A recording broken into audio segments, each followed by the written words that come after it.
KN. Rajanna ಅವರ 75ನೇ ಜನ್ಮದಿನದ ಅಮೃತ ಮಹೋತ್ಸವ ಮತ್ತು ಅಭಿನಂದನಾ ಗ್ರಂಥ ಬಿಡುಗಡೆ ಸಮಾರಂಭ ಇದರ ಅಧ್ಯಕ್ಷತೆ ವಹಿಸಿರ್ತಕ್ಕಂಥ ತುಮಕೂರು ಜಿಲ್ಲೆಯ ಉಸ್ತುವಾರಿ ಸಚಿವರು ಗೃಹ ಸಚಿವರು ಆದಂತ ಶ್ರೀ ಡಾಕ್ಟರ್ ಪರಮೇಶ್ವರ ಅವರೇ,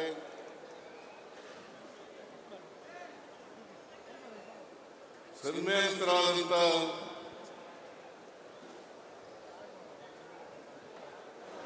ಕೆ.ಎನ್. ರಾಜಣ್ಣ ಅವರೇ,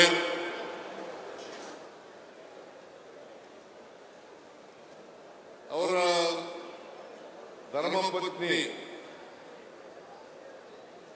ಶ್ರೀಮತಿ ಶಾಂತಲಾ ಅವರೇ ಮತ್ತೆ ಅವರ ಕುಟುಂಬ ವರ್ಗದ ಎಲ್ಲ ಸದಸ್ಯರುಗಳೇ, ಈ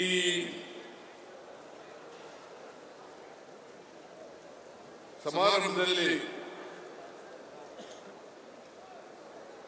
ಆಶಯ ಭಾಷಣ ಮಾಡದಂತ ಹಿರಿಯ ಸಾಹಿತಿಗಳು ಆದಂತ ಬರಗೂರು ರಾಮಚಂದ್ರಪ್ಪ ಅವರೇ,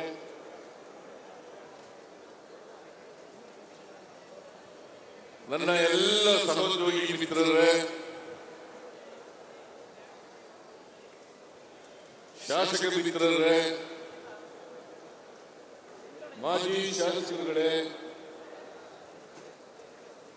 ಮಾಜಿ ಸಚಿವರುಗಳೇ,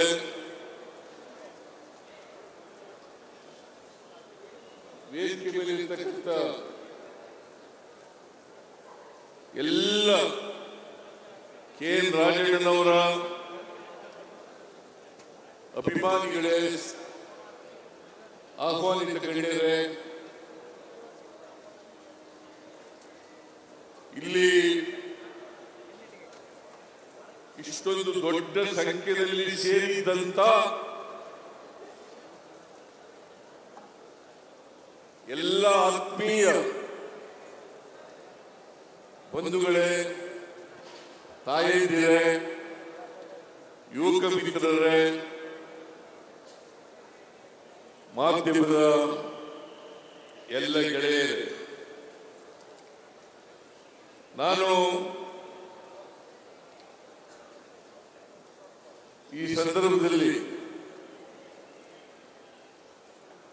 ಸಹಕಾರ ಸಚಿವರಾದಂತ ಕೆ.ಎನ್. ರಾಜಣ್ಣನವರು 74 ವರ್ಷಗಳನ್ನು ತುಂಬಿ 75ನೇ ವರ್ಷಕ್ಕೆ ಕಾಲಿಡ್ತಾ ಇದ್ದಾರೆ. ಸರಿ ಇಲ್ವಾ?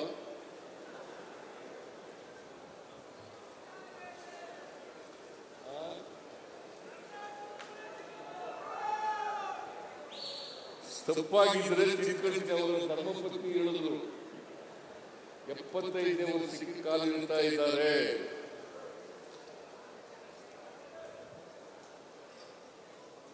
ಅವರಿಗೆ ಜನ್ಮದಿನದ ಶುಭಾಶಯಗಳನ್ನು ಕೋರಲಿಕ್ಕೆ ಬಯಸ್ತಾ ಇದ್ದೇನೆ.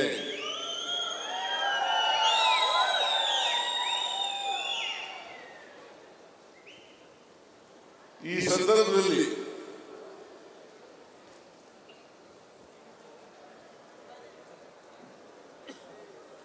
ಅವರು 100 ವರ್ಷಗಳಿಗೂ ಹೆಚ್ಚು ಕಾಲ ಬಾಳಲಿ ಅಂತೇಳಿ ಹಾರೈಸ್ತೇನೆ.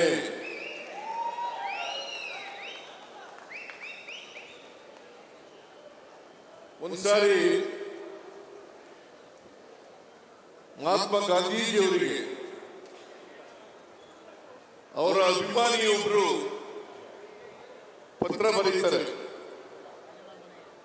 100 ವರ್ಷ ಬಾಳಿ ಅಂತೇಳಿ ಪತ್ರ ಬರೀತಾರೆ.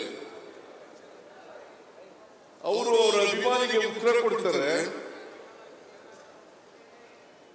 100 ವರ್ಷ ಅಂತೇಳಿ ಕಡಿಮೆ ಹೇಳ್ಬಿಟ್ಟಿದೀಯ ನೀನು, ನಾನು 125 ವರ್ಷ ಬದುಕಬೇಕು ಅಂತೇಳಿ ಇಚ್ಛೆ ಇಟ್ಕೊಂಡಿದ್ದೀನಿ ಅಂತೇಳಿ ಮಹಾತ್ಮ ಗಾಂಧೀಜಿಯವರು ಅವರ ಅಭಿಮಾನಿಗೆ ಉತ್ತರ ಕೊಡ್ತಾರೆ. ನಾನು ಈ ಸಂದರ್ಭದಲ್ಲಿ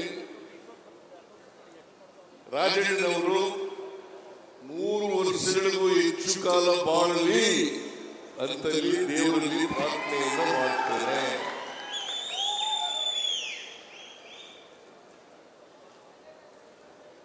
ಯಾಕಂದ್ರೆ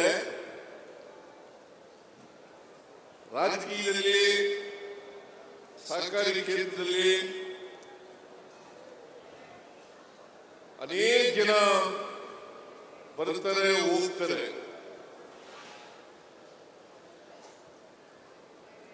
ಇವರು ರಾಜಕೀಯ ಅಂದ್ರೆ ಜನಸೇವೆ, ಸಹಕಾರ ಕ್ಷೇತ್ರ ಅಂದ್ರೆ ಜನಸೇವೆ ಅಂತ ತಿಳ್ಕೊಂಡಿರ್ತಕ್ಕಂಥ ರಾಜಕಾರಣಿ. ಅದರಲ್ಲೂ ವಿಶೇಷವಾಗಿ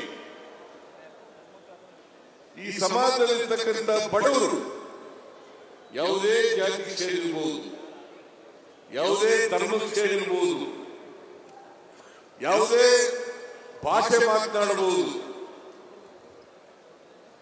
ಆ ಜನರ ಬಗ್ಗೆ ಕಾಳಜಿ ಇದೆಯಲ್ಲ, ಅದು ಬಹಳ ಮುಖ್ಯ. ಸಮಾಜದಲ್ಲಿರ್ತಕ್ಕಂಥ ಎಲ್ಲ ಬಡವರಿಗೂ ಕೂಡ ಸಹಾಯ ಮಾಡಬೇಕು, ಅವರ ಕಷ್ಟದಲ್ಲಿ ಭಾಗಿಯಾಗಬೇಕು, ಅವರನ್ನ ಸಹಾಯ ಮಾಡಿ ಆರ್ಥಿಕವಾಗಿ ಮೇಲಕ್ಕೆ ಎತ್ತಕ್ಕಂಥ ಪ್ರಯತ್ನವನ್ನು ಮಾಡಬೇಕು ಅಂತಕ್ಕಂಥ ಕಾಳಜಿ ಇದೆಯಲ್ಲ, ಅದು ಬಹಳ ದೊಡ್ಡ ಗುಣ ಅಂತಕ್ಕಂಥ ಮಾತುಗಳನ್ನು ಹೇಳಲಿಕ್ಕೆ ಬಯಸ್ತಾ ಇದ್ದೇನೆ. ಅದು ಎಲ್ಲ ರಾಜಕಾರಣಿಗಳಲ್ಲೂ ಕೂಡ, ಎಲ್ಲ ಸಹಕಾರಿಗಳಲ್ಲೂ ಕೂಡ ಅದು ಬರಬೇಕು. ಸಮಾಜದಲ್ಲಿ ಏರುಪೇರುಗಳಿದ್ದಾವೆ. ಬಡವರಿದ್ದಾರೆ, ಶ್ರೀಮಂತರಿದ್ದಾರೆ, ಮೇಲ್ಜಾತಿಯವರಿದ್ದಾರೆ, ಕೆಳಜಾತಿಯವರಿದ್ದಾರೆ.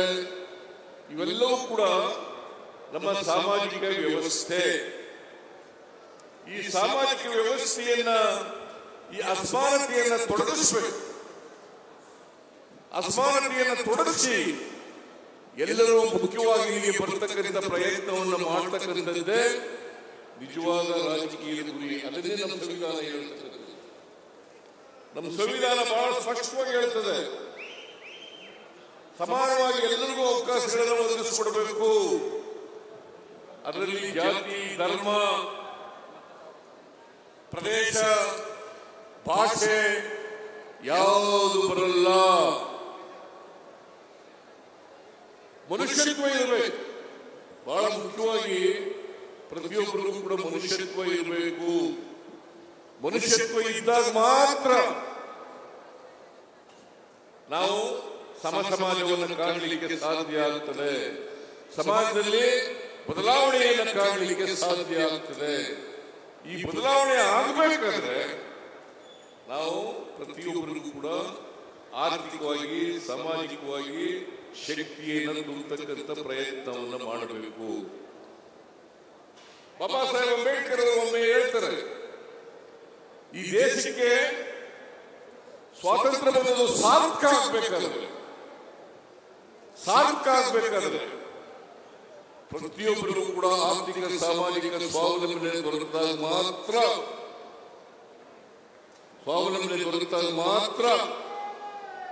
ಸ್ವಾತಂತ್ರ್ಯ ಬಂದದಕ್ಕೆ ಸಾರ್ಥಕ ಆಗ್ತದೆ.